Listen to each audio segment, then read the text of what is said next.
एक बार फिर से यूएनजीए में संयुक्त राष्ट्र महासभा में इजरायल हमास युद्ध को लेकर एक प्रस्ताव लाया गया और ये काफी अहम प्रस्ताव है। युद्ध विराम को लेकर है, बंधकों को लेकर है। भारत ने इसके पक्ष में वोट किया है। 153 देशों ने इसके पक्ष में वोट किया है, 23 ने एब्सटेन किया है यानी वोट नहीं दिया है, और 10 ने इसके खिलाफ वोट किया है, जिसमें अमेरिका और इजरायल भी शामिल हैं।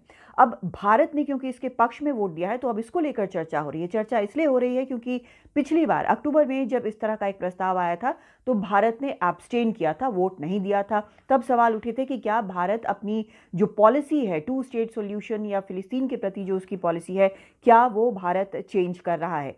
लेकिन उस वक्त जो 6 रिजोल्यूशन थे उसमें 5 में इजराइल को क्रिटिसाइज करते हुए रिजोल्यूशन थे, प्रस्ताव थे, जिन पर भारत ने जिनके पक्ष में वोट किया था।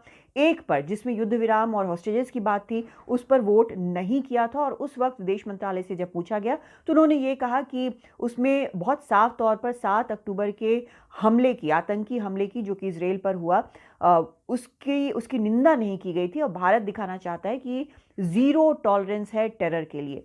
तो सवाल इस पर अब कई उठ रहे थे। अब जो इस बार जो वोट हुआ है उसमें भारत का जो एक्सप्लेनेशन है उसमें ये कहा गया है, जो वहाँ पर स्थायी प्रतिनिधि हैं उन्होंने एक्सप्लेनेशन दिया है जो कि आमतौर पर दिया जाता है वोटिंग के बाद। उसमें उन्होंने ये कहा है कि टेरर अटैक हुआ है और हॉस्टेजेस की एक स्थिति है, चुनौतीपूर्ण स्थिति है। ह्यूमैनिटेरियन क्राइसिस की बात उन्होंने की है, मानवीय त्रासदी की। उन्होंने ये भी कहा है कि बड़ी संख्या में सिविलियन लाइफ्स जो हैं वो खत्म हो गए हैं, आम नागरिक मारे जा रहे हैं।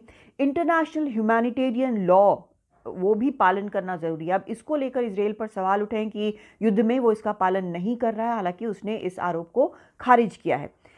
टू स्टेट सॉल्यूशन की बात यहाँ पर भारत ने एक बार फिर से की है और कहा है कि इस मंच पर इतने सारे लोग जो हैं वो साथ आए, इतने सारे देश साथ आए, ये एक बड़ी बात है। तो इस बार आखिर क्या बदला ये कि अभी जो स्थिति बनी हुई है उसमें अधिकतर देश ये मान रहे हैं कि जो एक जवाबी हमला इजराइल कर रहा है गाजा पर, उसमें आम लोग ज्यादा मारे जा रहे हैं और ये डिस्प्रपोर्शनेट है। जिस तरह का हमला हुआ है उससे डिस्प्रपोर्शनेट है। लेकिन इजराइल का कहना है कि बंधक अभी भी उनके पास है। तो ये जो प्रस्ताव है वो ये कहता है कि बंधकों को फौरन रिलीज किया जाए। अब भारत जो है वो एक फाइन बैलेंसिंग एक्ट कर रहा है जिसमें उसके जो इंटरेस्ट हैं उसको भी प्रोटेक्ट कर रहा है, और ये ज़रूरी है। एक साफ मैसेज दिया जा चुका है, चाहे वो पीएम ने फौरन जिस तरह से निंदा की थी हमला होने के बाद कि आतंकी हमले की निंदा करते हैं, उसमें एक साफ हो गया कि भारत जो है बिल्कुल आतंक के खिलाफ खड़ा है। पिछली बार जो एब्सटेन किया भारत ने यूएन में, उसमें भी साफ हो गया है। लेकिन अब ये जो वक्त है उसमें जिस तरह की लॉस ऑफ लाइफ हो रही है और जिस तरह से गल्फ देशों के साथ, वेस्ट एशिया के साथ भारत के संबंध हैं, उसके साथ एक फाइन बैलेंसिंग है, क्योंकि ये जो देश है वो साफ कह रहे हैं कि इस तरह के हमले जो इजराइल कर रहा है वो अब बंद होना चाहिए, और उसमें आम लोग मारे जा रहे हैं। भारतीय लाखों की संख्या में इस मिडिल ईस्ट, वेस्ट एशिया में रहते हैं। भारत के बहुत अच्छे इकोनॉमिक रिश्ते हैं दोनों इन देशों के लिए, और भारत के लिए बहुत बेनिफिशियल रिश्ते हैं। और इकोनॉमिक कॉरिडोर अभी G20 में अनाउंस हुआ है, मिडिल ईस्ट, यूरोप, इंडिया का इकोनॉमिक कॉरिडोर। तो इन सब चीज़ों को बैलेंस करके भारत चल रहा है, और खासकर ये तब है जब कई देशों का जो रुख है, जो सिंपैथी था इजराइल के प्रति, वो धीरे धीरे कम होता जा रहा है, और भारत भी ये फाइन बैलेंसिंग कर रहा है। हमने देखा कि